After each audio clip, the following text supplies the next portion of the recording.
सतयुग दे कहंदे ने कोई पूर्ण अवतार भी नहीं होया, बोना अवतार होया। सतयुग तै माणियो छलियो बल बावन भायो, विष्णु दा बोना रूप 52 अवतार।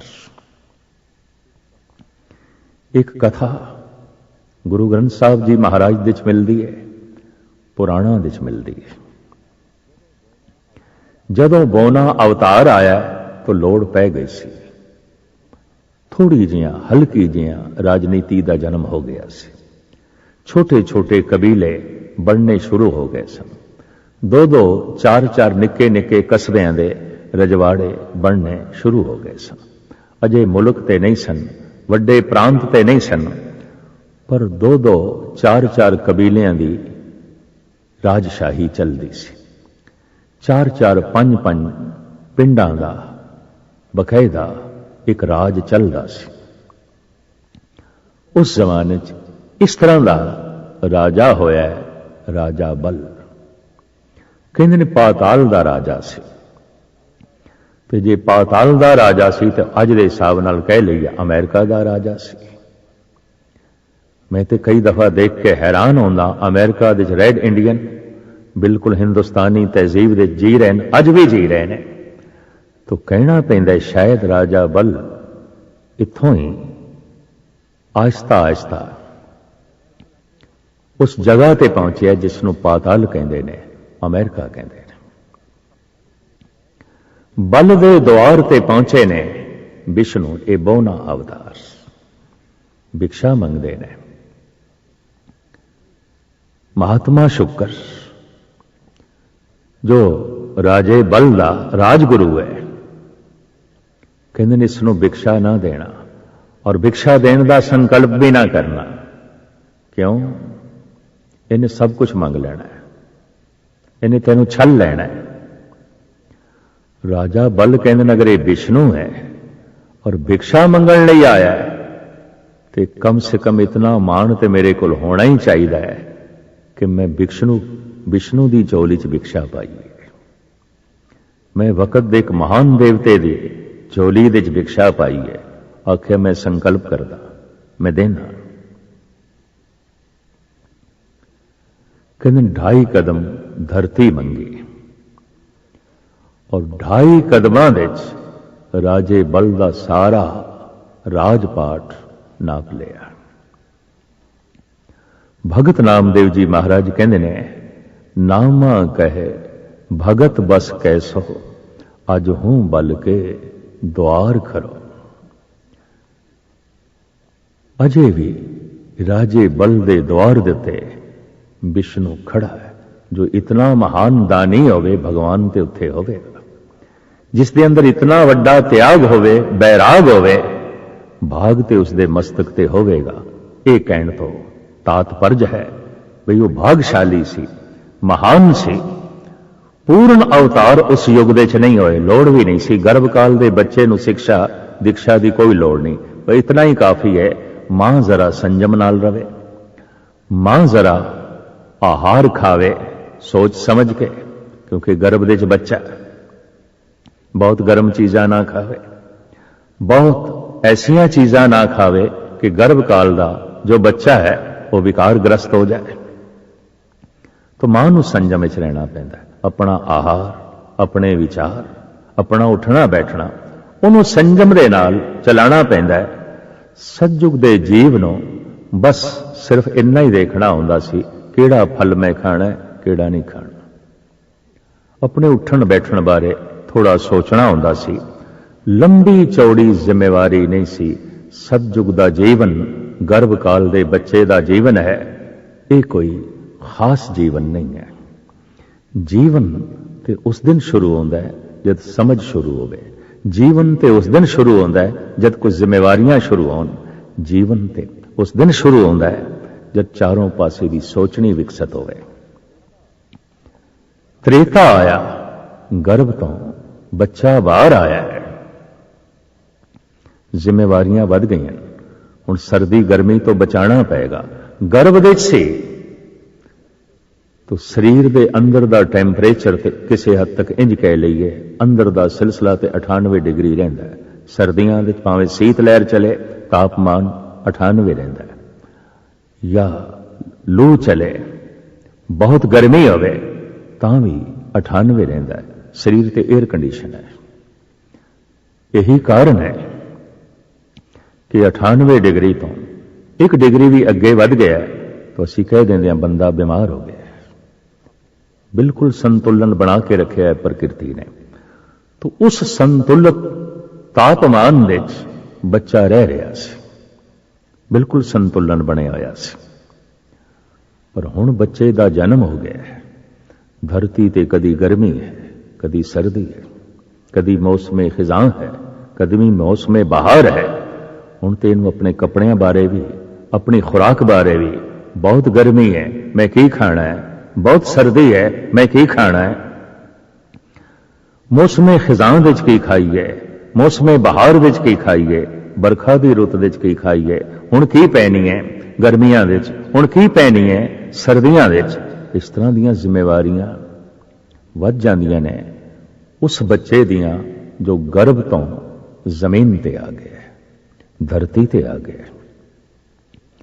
उसनूं अपनी देख रही जैसे जैसे वड्डा होवेगा अपनी समझ वधानी पैगी, अपनी समझ नूं महान करना पैगा। फिर भी त्रेता बचपना है। इंज कह लईए श्री राम प्राइमरी स्कूल के बच्चों नूं पढ़ाउण लई आए ने, और ये ठीक है कॉलेज के बच्चों नालों प्राइमरी स्कूल के बच्चों नूं पढ़ाना औखा है। उन्होंने मर्यादा सिखानी आउंदी है बोलण दी, उन्होंने मर्यादा सिखानी आउंदी उठण बैठण दी, उन्होंने मर्यादा सिखानी आउंदी है मां बाप का किवें सत्कार करना है, गुरुजनां दा किवें सत्कार करना है, प्रजा विच किस तरह रहना है, राजे की की मर्यादा है, प्रजा की की मर्यादा है, पत्नी की की मर्यादा है, पति की की मर्यादा है, वड्डे भरा दा छोटे भरा दे प्रति की फर्ज है, छोटे दा वड्डे दे प्रति की मर्यादा है। इस तरह दियां सारियां मर्यादावां मनुखता दी झोली विच पाणियां पईयां। वक़्त दे उस अजीम महान अवतारी पुरुष नूं कहना पिया मर्यादा पुरुषोत्तम श्री राम, मर्यादा पुरुषोत्तम श्री राम। क्यों? जीवन दे हर पक्ष नूं उन्होंने मर्यादा विच ढालिया और खुद भी अपने आप नूं मर्यादा विच बनिया। जैसे कि उन्होंने मर्यादा बना दी सी, बहुत सम्मति विच प्रजा जो कहेगी राजे नूं मनना पेगा, राजे नूं मनना पेगा, राजे नूं झुकना पेगा। इस वास्ते भारत दे प्राणां विच ते प्यास हमेशा ही बनी रही, राज होवे ते राम जैसा राम राज, राम राज, राम राज मनुख दे प्राणां दी प्यास है, राम राज मनुख दे प्राणां दी चाहत है, राम राज मनुख दी तड़प है, मनुख दी प्यास है। प्रजा ने एक तेली दी अगवाई हेठ एक दिन शिकायत आके की थी श्री राम नूं, राजे दे रूप दे तुसीं सानू कबूल हो, राणी दे रूप दे सीता कबूल नहीं। ये तो रावण कोल रही है, असीं नहीं कबूल कर सकते। या तो तुसीं राजपाट छड्डो या फिर सीता दा त्याग करो। प्रजा दे अगों सिर झुका दिता है वो वक़्त दे अवतारी पुरुष श्री राम ने। ठीक है, तुसीं जो कहंदे हो मर्यादा दी पालना करदे आया मैं सीता दा त्याग करदा, भावें महलां चों कढ़ दिता है हिरदे चों नहीं कढ़ सके, भावें नजरां तो दूर होई पर अखां ते अश्क बाहर रहियां, भावें महलां चों निकल गई प्राणा तो ते ना निकल सकी। पर की कीता जाए? मर्यादा दी पालना करनी है, मर्यादा नूं सजदा करना है। जीवन जे कदी शरीर नूं देखिए सब कुछ मर्यादा चल रहा है, खून मर्यादा चल रहा है, श्वास मर्यादा दे चल रहे हैं, सारे दा सारा शरीर मर्यादा दे बंधन दे है, सारे दा सारा ब्रह्मंड मर्यादा दे बंधन दे है। जद कदी तूफान आ जाए, किनारियां दी हदूदबंदी नूं तोड़ के सागर उछल पवे ਸਿਆਣੇ ਕਹਿ ਦਿੰਦੇ ਨੇ ਸਮੁੰਦਰ ਨੇ ਮਰਿਆਦਾ ਦੀ ਉਲੰਘਣਾ ਕਰ ਦਿੱਤੀ, ਪਿੰਡਾਂ ਦੇ ਪਿੰਡ ਡੁੱਬ ਗਏ, ਸ਼ਹਿਰਾਂ ਦੇ ਸ਼ਹਿਰ ਗਰਕ ਹੋ ਗਏ। ਕਦੀ ਕਦੀ ਦਰਿਆ ਹੜ੍ਹ ਤੇ ਆਉਂਦੇ ਨੇ, ਦੋ ਕਿਨਾਰਿਆਂ ਦੀ ਉਲੰਘਣਾ ਕਰਕੇ ਪਿੰਡਾਂ ਦੇ ਪਿੰਡ ਡੋਬ ਕੇ ਰੱਖ ਦਿੰਦੇ ਨੇ। ਜਿਹੜਾ ਪਾਣੀ ਜਗਤ ਦਾ ਜੀਵਨ ਹੈ, ਜਗਤ ਦੀ ਮੌਤ ਬਣ ਜਾਂਦਾ ਹੈ। ਜਿਹੜਾ ਪਾਣੀ ਧਰਤੀਆਂ ਨੂੰ ਤੇ ਖੇਤੀ ਨੂੰ ਹਰਾ ਭਰਾ ਕਰਦਾ ਹੈ, ਖੇਤੀ ਦੀ ਮੌਤ ਬਣ ਜਾਂਦਾ ਹੈ, ਖੇਤੀ ਦੀ ਤਬਾਹੀ ਬਣ ਜਾਂਦਾ ਹੈ। ਅਗਨ ਮਰਿਆਦਾ ਦੇ ਚਲੇ, ਚੁੱਲ੍ਹੇ ਵਿੱਚ ਬਲੇ ਤੋ ਭੋਜਨ ਬਣਦਾ ਹੈ, ਰੇਲਾਂ ਮੋਟਰਾਂ ਗੱਡੀਆਂ ਚੱਲਦੀਆਂ। ਬੇਮਰਿਆਦਾ ਹੋ ਕੇ ਮਕਾਨ ਨੂੰ ਲੱਗ ਜਾਏ, ਬਾਜ਼ਾਰ ਨੂੰ ਲੱਗ ਜਾਏ ਤੋ ਸੋਹਣੇ ਸੋਹਣੇ ਮਹਿਲ ਨਜ਼ਰੇ ਆਤਿਸ਼ ਹੋ ਕੇ ਖਾਕ ਹੋ ਜਾਂਦੇ ਨੇ, ਰਾਖ ਹੋ ਜਾਂਦੇ ਨੇ। ਅਗਨ ਮਰਿਆਦਾ ਦੇ ਚਾਹੀਦੀ ਹੈ, ਪਾਣੀ ਮਰਿਆਦਾ ਦੇ ਚਾਹੀਦਾ ਹੈ, ਹਵਾ ਮਰਿਆਦਾ ਦੇ ਚਾਹੀਦੀ ਹੈ। ਅਗਰ ਇਹ ਬੇਮਰਿਆਦਾ ਤੂਫਾਨਾਂ ਦਾ ਰੂਪ ਧਾਰਨ ਕਰ ਲਵੇ, ਬੜੇ ਬੜੇ ਵੱਡੇ ਦਰਖਤਾਂ ਦੀ ਵੀ ਜੜ੍ਹਾਂ ਉਖਾੜ ਕੇ ਰੱਖ ਦਿੰਦੀ ਹੈ, ਸ਼ਹਿਰਾਂ ਦੇ ਸ਼ਹਿਰਾਂ ਨੂੰ ਤਬਾਹ ਕਰਕੇ ਰੱਖ ਦਿੰਦੇ ਨੇ ਹਵਾਈ ਤੂਫਾਨ। ਸਭ ਕੁਝ ਮਰਿਆਦਾ ਵਿੱਚ ਹੋਵੇ, ਇਹ ਅਸੀਂ ਪ੍ਰਕਿਰਤੀ ਤੋਂ ਸਿੱਖ ਸਕਦੇ ਹਾਂ। ਜਿੱਥੇ ਜਿੱਥੇ ਕਿਧਰੇ ਪਵਨ ਬੇਮਰਿਆਦਾ ਹੁੰਦੀ ਹੈ, ਪਾਣੀ ਬੇਮਰਿਆਦਾ ਹੁੰਦਾ ਹੈ, ਅਗਨ ਬੇਮਰਿਆਦਾ ਹੋ ਜਾਂਦੀ ਹੈ, ਤਬਾਹੀਆਂ ਜਨਮ ਲੈਂਦੀਆਂ। ਤੇ ਜੇ ਤੱਤਾਂ ਦੇ ਬੇਮਰਿਆਦਾ ਹੋਣ ਨਾਲ ਇਤਨੀ ਤਬਾਹੀ ਪੈਦਾ ਹੁੰਦੀ ਹੈ, ਤੇ ਮਨੁੱਖ ਦੇ ਬੇਮਰਿਆਦਾ ਹੋਣ ਨਾਲ ਕਿਤਨਾ ਭਿਅੰਕਰ ਨੁਕਸਾਨ ਹੋਵੇਗਾ, ਕਿਤਨੀ ਭਿਅੰਕਰ ਤਬਾਹੀ ਹੋਵੇਗੀ। ਇਸ ਵਾਸਤੇ ਮਨੁੱਖ ਨੂੰ ਮਰਿਆਦਾ ਦੇਣੀ ਬੜੀ ਲਾਜ਼ਮੀ ਸੀ, ਬੜੀ ਲਾਜ਼ਮੀ ਸੀ। ਹਵਾ ਨੂੰ, ਪਵਨ ਨੂੰ, ਪਾਣੀ ਨੂੰ ਮਰਿਆਦਾ ਦਿੱਤੀ ਪਰਮਾਤਮਾ ਨੇ, ਪਰ ਕਦੀ ਕਦੀ ਪ੍ਰਾਕਿਰਤਿਕ ਨਿਯਮ ਦੀ ਉਲੰਘਣਾ ਕਰਦੇ ਹੋਏ ਇਹ ਤੱਤ ਬੇਮਰਿਆਦਾ ਹੋ ਜਾਂਦੇ ਨੇ। ਜੀਵਨ ਨੂੰ, ਉਸ ਵਕਤ ਦੇ ਜੀਵਨ ਨੂੰ ਮਰਿਆਦਾ ਦਿੱਤੀ ਮਰਿਆਦਾ ਪੁਰਸ਼ੋਤਮ ਸ਼੍ਰੀ ਰਾਮ ਨੇ। ਲੇਕਿਨ ਮਨੁੱਖ ਆਖਿਰ ਸੁਤੰਤਰ ਪ੍ਰਾਣੀ ਹੈ, ਕਿਧਰੇ ਕਿਧਰੇ ਬੇਮਰਿਆਦਾ ਹੋ ਜਾਂਦਾ ਹੈ, ਮਰਿਆਦਾ ਦੀ ਉਲੰਘਣਾ ਕਰ ਦਿੰਦਾ ਹੈ, ਮਰਿਆਦਾ ਦੀਆਂ ਧੱਜੀਆਂ ਉਡਾ ਕੇ ਰੱਖ ਲੈਂਦਾ ਹੈ। ਫਿਰ ਵੀ ਆਪਣੇ ਸਮੇਂ ਵਿੱਚ ਇਸ ਮਨੁੱਖਤਾ ਦੇ ਬੱਚੇ ਨੇ, ਜੋ ਵਾਕਈ ਬੱਚਾ ਸੀ, ਤ੍ਰੇਤਾ ਬਚਪਨਾ ਸੀ, ਪੜ੍ਹਾਉਣ ਵਿੱਚ, ਸਿਖਾਉਣ ਵਿੱਚ, ਮਰਿਆਦਾ ਵਿੱਚ ਰੱਖਣ ਵਿੱਚ ਘੋਰ ਸਾਧਨਾ ਹੈ ਵਕਤ ਦੇ ਉਸ ਅਵਤਾਰੀ ਪੁਰਸ਼ ਸ਼੍ਰੀ ਰਾਮ ਦੀ। ਜਨਮ ਤੋਂ ਲੈ ਕੇ ਆਖਿਰ ਸਮਾਨ ਤੱਕ ਆਪ ਦੀ ਸਾਰੀ ਜ਼ਿੰਦਗੀ ਮਰਿਆਦਾ ਵਿੱਚ ਬਜੀ ਹੋਈ ਹੈ, ਢਲੀ ਹੋਈ ਹੈ। ਰਾਮ ਦਾ ਸੰਦੇਸ਼, ਰਾਮ ਦਾ ਉਪਦੇਸ਼, ਮਰਿਆਦਾ, ਮਰਿਆਦਾ, ਮਰਿਆਦਾ। ਆਖਿਰ ਇੱਕ ਦਿਨ ਬੱਚਾ ਜਵਾਨ ਹੁੰਦਾ ਹੈ। ਬੱਚਾ ਜੋ ਕੱਪੜੇ ਪਹਿਨਦਾ ਸੀ, ਇਹ ਹੁਣ ਜਵਾਨ ਦੇ ਸਰੀਰ ਤੇ ਫਿੱਟ ਨਹੀਂ ਆਉਂਦੇ। ਕੋਈ ਮਾਂ, ਕੋਈ ਪਿਤਾ ਇਹ ਆਖੇ, ਬੇਟਾ ਜਦ ਤੂੰ 5 ਸਾਲ ਦਾ ਸੀ ਇਹ ਸੂਟ ਪਹਿਨਦਾ ਸੀ, ਅੱਜ ਕਿਉਂ ਨਹੀਂ ਪਹਿਨਦਾ? ਉਹ ਕਹਿ ਸਕਦਾ, ਮਾਂ ਹੁਣ ਮੈਂ 25 ਸਾਲ ਦਾ ਹੋ ਗਿਆ, ਜਵਾਨ ਹੋ ਗਿਆ, ਇਹ ਕੱਪੜੇ ਮੇਰੇ ਸਰੀਰ ਤੇ ਫਿੱਟ ਨਹੀਂ ਆਉਂਦੇ। ਪਰ ਮਾਂ ਜ਼ਿੱਦ ਕਰੇ, ਤੂੰ ਪਹਿਨਦਾ ਹੁੰਦਾ ਸੀ, ਠੀਕ ਹੈ ਮੈਂ ਪਹਿਨਦਾ ਹੁੰਦਾ ਸੀ, ਮੈਂ ਪਹਿਨੇ ਨੇ, ਮੈਂ ਪਹਿਨਦਾ ਹੁੰਦਾ ਸੀ। ਅੱਜ ਮੇਰਾ ਸਰੀਰ ਤੇ ਇਹ ਕੱਪੜੇ ਇੱਕ ਦੂਜੇ ਦੇ ਅਨੁਕੂਲ ਨਹੀਂ ਨੇ। ਇਹ ਕੱਪੜੇ ਮੇਰੇ ਤਨ ਤੇ ਨਹੀਂ ਆਉਂਦੇ, ਮੇਰਾ ਤਨ ਇਹਨਾਂ ਕੱਪੜਿਆਂ 'ਚ ਨਹੀਂ ਆਉਂਦਾ। ਤ੍ਰੇਤੇ ਯੁੱਗ ਦੀਆਂ ਬਣਾਈਆਂ ਹੋਈਆਂ ਮਰਿਆਦਾਵਾਂ, ਬੱਚੇ ਨੂੰ ਸਿਖਾਉਣ ਵਾਲੀ ਸਿੱਖਿਆ ਦੀਕਸ਼ਾ ਜਵਾਨੀ ਦੇ 'ਚ ਕੰਮ ਨਹੀਂ ਆਉਂਦੀ। ਜਵਾਨ ਪੁਰਸ਼ ਦੀ ਜ਼ਿੰਦਗੀ ਕੁਛ ਹੋਰ ਹੁੰਦੀ ਹੈ। ਤੋ ਦੁਆਪੁਰ ਦੇ ਮਹਾਨ ਅਵਤਾਰੀ ਪੁਰਸ਼ ਆਏ ਔਰ ਉਹਨਾਂ ਦੇ ਨਾਲ ਜੋ ਲਕਬ ਜੁੜਿਆ ਹੈ, ਮਰਿਆਦਾ ਪੁਰਸ਼ੋਤਮ ਨਹੀਂ, ਲੀਲਾ ਪੁਰਸ਼ੋਤਮ ਸ੍ਰੀ ਕ੍ਰਿਸ਼ਨ। ਜੀਵਨ ਵਿੱਚ ਕਿਧਰੇ ਵੀ ਮਰਿਆਦਾ ਨਹੀਂ ਦਿਖਾਈ ਦਿੰਦੀ। ਸੁਭਦਰਾ ਹਰਨ ਹੈ, ਨਹਾ ਰਹੀਆਂ ਇਸਤਰੀਆਂ ਦੇ ਕੱਪੜੇ ਆਪ ਚੁੱਕ ਕੇ ਲੈ ਜਾਂਦੇ ਨੇ। ਕਿਧਰੇ ਛਲ ਨਾਲ ਦੁਰਯੋਧਨ ਨੂੰ ਮਾਰਨ ਦੀ ਸਿੱਖਿਆ ਦੀਕਸ਼ਾ ਦੇਣੀ ਹੈ।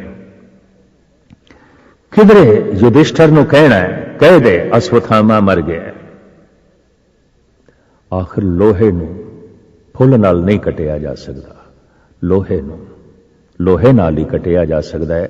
ਸ੍ਰੀ ਕ੍ਰਿਸ਼ਨ ਦੀ ਇਹ ਸਿੱਖਿਆ ਦੀਕਸ਼ਾ ਜੇ ਕਹੀਏ ਨਹੀਂ ਅਸੀਂ ਤੇ ਫੁੱਲ ਹਾਂ, ਤੇ ਜੇ ਫੁੱਲ ਹਾਂ ਤੇ ਲੋਹੇ ਨੂੰ ਫੁੱਲ ਨਾਲ ਕਟਾਂਗੇ, ਮਰਿਆਦਾ ਕੱਟੀ ਜਾਏਗੀ। ਇੱਥੇ ਫੁੱਲ ਚੀਰ ਚੀਰ ਹੋ ਜਾਏਗਾ, ਲੋਹਾ ਨਹੀਂ ਕੱਟੇਗਾ, ਲੋਹੇ ਦਾ ਕੁਝ ਵੀ ਨਹੀਂ ਹੋਵੇਗਾ।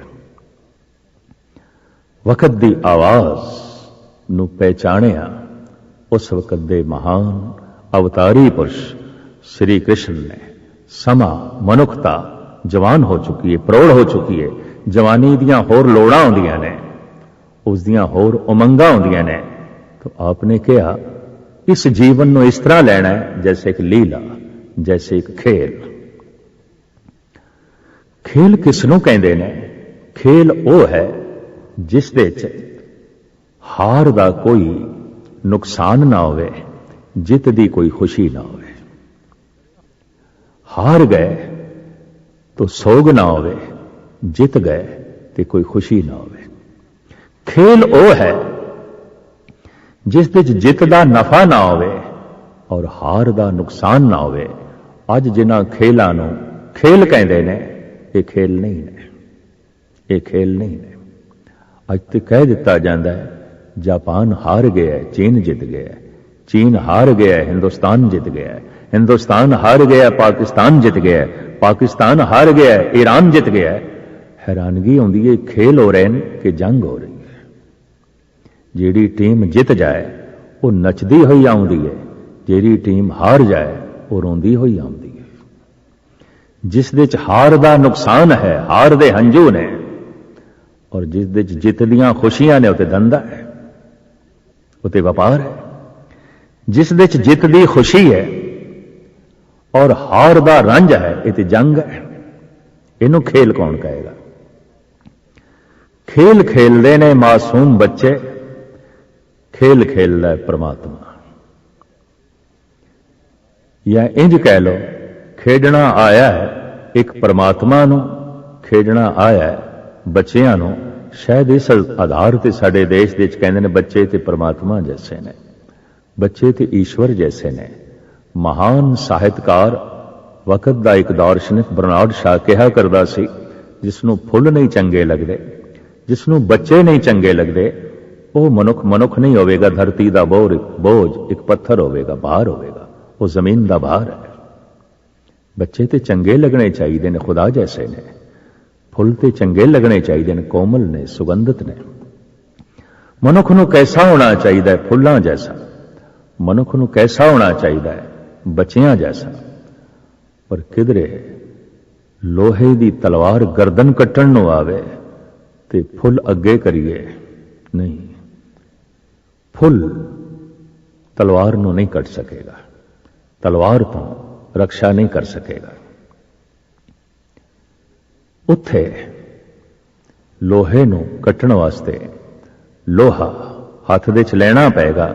इस वास्ते विद्वाना ने श्री कृष्ण नूं मर्यादा पुरुषोत्तम नहीं आख्या, लीला पुरुषोत्तम आख्या।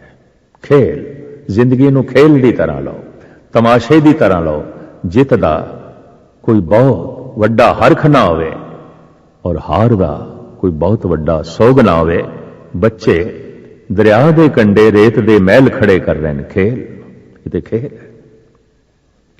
बड़ी मेहनत नाल महल बना रहे हैं, बड़ी लगन नाल बना रहे हैं, बड़ी साधना नाल बना रहे हैं, बड़ी एकाग्रता नाल बना रहे हैं, बड़ी खुशी नाल बना रहे हैं। शामां पै गईयां, घर दी याद आ गई, खुशी खुशी नाल महल बनाए सन, खुशी खुशी नाल तोड़ रहे हैं। हसदियां हसदियां महल बनाए सन, हसदियां हसदियां तोड़ रहे हैं। बड़ी एकाग्रता नाल बनाए सन, एकाग्रता दे नाल तोड़ रहे हैं। क्यों? बनाना एक खेल सी, मिटाना भी खेल है। परमात्मा खेल खेलदा है, जगत दा बनाना उसका खेल है, जगत नूं मिटाना उसका खेल है, और कोई प्रयोजन नहीं। अगर प्रयोजन है तो परमात्मा पूर्ण नहीं, अधूरा है। जगत नूं बना के पूरा होवेगा नहीं। जगत नूं बनाना उहदा कोई स्वार्थ नहीं है, जगत नूं बनाना उहदा कोई लाभ नहीं है, जगत नूं बनाना ओदी कोई लोड़ नहीं है। जगत नूं बनाना खेल है। आवन जान एक खेल बनाया, आ गया कारी कीनी माया गुरु अर्जन देव जी महाराज।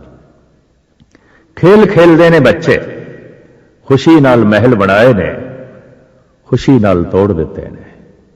परमात्मा दे हरक तो, आनंद तो, जगत की सिरजना हुई आनंद तो ही परले हो जाती है।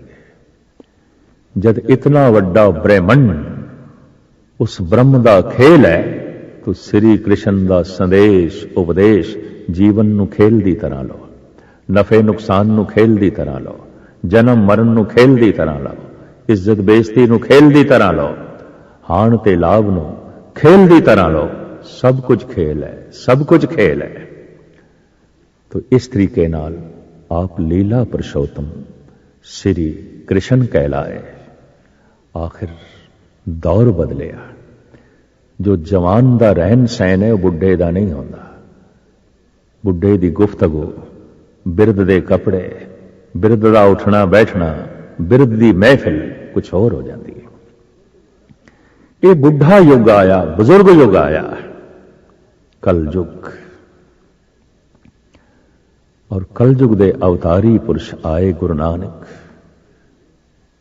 बच्चे पढ़ाण नूं मिले श्री राम नूं, जवानां नूं पढ़ाना पिया श्री कृष्ण नूं, पर बुढ़े तोतियां नूं पढ़ाया गुरु नानक ने। बुजुर्ग, ये युग बुजुर्ग है। बुजुर्गी दे नाते इसनूं गुरु नानक कहंदे ने महान युग है। ये युग जितना सियाणा है, बाकी युग इतने सियाणे नहीं सन। ये युग जितना विकासशील है, पिछले युग इतने विकासशील नहीं सन। भावें मनुख कितना विकसित हो गया सी, पर एक थां तो दूसरी जाण वास्ते, जगह ते जाण वास्ते रथ सन, घोड़े सन, छोटियां छोटियां नौकावां सन दरियावां तो पार होने लई। जिंदगी का कोई भरपूर विकास नहीं होया सी। इस युग विच बहुत कुछ होया है। आवाज तो तिखे चलन वाले हवाई जहाज मौजूद ने, हजारां तरह के कपड़े ने, बेशुमार तरह के पकवान ते भोजन ने, अनंत तरह के साहित्य कला का जन्म होया है। तो धन गुरु नानक देव जी महाराज कहते ने सतयुग त्रेता द्वापर बणीए, कल युग उत्तम जुगा माही। जैसे जैसे पीछे जाओगे, मनुख कोल पशु बिरतियां बहुत ज्यादा सन। जैसे अजकल मंडी विच भेड़ां बिकदियां, बकरियां बिकदियां, गऊआं बिकदियां, घोड़े बेचे जाते हैं। जैसे जैसे पीछे चले जाओ, मंडियां विच मनुख बिकदे सन, इस्त्रियां बिकदियां सन। बरदा फरोशी आउंदी सी, मनुखां दी इस तरह बोली लगदी सी, इस्त्रियां दी इस तरह बोली लगदी सी जिवें बोली भेड़ां ते बकरियां दी लाई दी है, जैसे हाथी ते घोड़ियां दी लाई दी, जैसे गऊआं ते लाई दी। जैसे जैसे पीछे चले जाओ, मनुख क्रूर ज्यादा सी, कठोर ज्यादा सी, अचेत ज्यादा सी। ये युग सियाणा युग है, पर इयाणे दी अपनी समस्या आउंदी है, सियाणे दी अपनी समस्या आउंदी है। बच्चे दी अपनी दुनिया आउंदी है, बुढ़े दी अपनी दुनिया आउंदी है।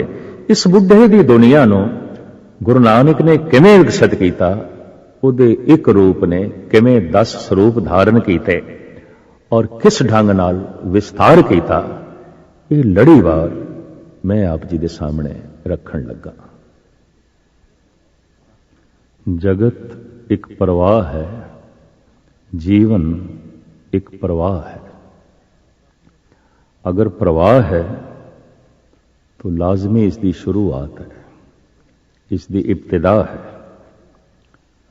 और प्रवाह है तो फिर इसकी इंतहा है, इसकी आखिरत है। जो कबर विच पै चुके ने, ये ते शरीरक जीवन की इंतहा है। और जो मरण शैया ते पै ने, ये उस तो पिछे है। पर जो बुढ़े ने लाठी दे सहारे ते चल रहे ने, ये उस तो भी पिछे ने। फिर अधकड़ ने, फिर जवान ने, फिर कोई जवानी विच कदम रख रहे है, फिर कोई बच्चा है, फिर इतना मासूम है, इतना मासूम है कि अजे गोद विच है, पर कोई गोद तो भी पिछे है, गर्भ दे च है, पर कोई गर्भ तो भी पिछे है, बिंद दे विच है, कोई बिंद तो भी पिछे है, खून दे च है, और कोई खून तो भी पिछे है, खुराक दे च है, और कोई खुराक तो भी पिछे है, मिट्टी दे च है, खाक दे च है। जीवन एक प्रवाह है। इस गति दे च, इस प्रवाह दे च कोई बहुत अगे है, बहुत अगे है, बहुत अगे है, कोई बहुत पिछे है, बहुत पिछे है। जीवन का यह प्रवाह किस तरह शुरू होया, ये सारी विचारधारा लड़ीवार जो चल रही है, उसे ही प्रवाह विच आए 52 बोना अवतार श्री विष्णु। उसे ही जीवन दे प्रवाह विच आए त्रेते युग दे मर्यादा पुरुषोत्तम श्री राम। जीवन दे उसे ही प्रवाह विच आए लीला पुरुषोत्तम श्री कृष्ण। ये समय दी शिखरता सी, ये जीवन दी जवानी सी, ये समाज दी जवानी सी। त्रेते दे ते मर्यादा सीखनी आरंभ हो गई, पर द्वापर दे मर्यादा तो जीवन अगे लंघ के लीलामयी हो गया। जवान है, उस दियां उमंगा ने, उस दियां तुरंगा ने, उसदे उछाल ने, उसदे अपने अरमान ने, जिसनों किसे किसे थां ते उसने मर्यादा दियां धजियां उड़ा के भी पूरन करनियां ने। तो ऐसा होया, पर उस रूपरेखा दी संभाल लई जो वक्त दे अवतारी पुरुष आए, वो श्री कृष्ण। लेकिन यह भी प्रवाह दे मद दी गल है। जीवन होर अगे गया, होर अगे गया, सारा ब्रह्मंड चल रहा है। गुरु नानक देव जी महाराज का कथन, दिन रव चले निस सस चले, तार का लख पलोए, मुकाम ओही एक है, नानका सच बगोए। जो नैचल है वो मुकामी है, जो चंचल है वो चलायमान है, चलायमान है। अगां जो समय की धारा बने, उसनों आख्या गया है बुढ़ा युग, बिरध युग। तो उसनों अपनी आवश्यकता है, उसदे लई अपनी शिक्षा ते दीक्षा है। जैसे बच्चे दे कपड़े, जवान दे कपड़े, बुढ़े दे कपड़े होर होंदे ने, मानसिक विचार भी होर हो जाते हैं। बच्चे दे कपड़े जवान नूं नहीं पहनाए जा सकते, जवान दे वस्त्र बुढ़ा पहनण नूं अगर वाकई वो बिरध हो चुके है तो पहनण नूं कतई जो है तैयार नहीं होवेगा।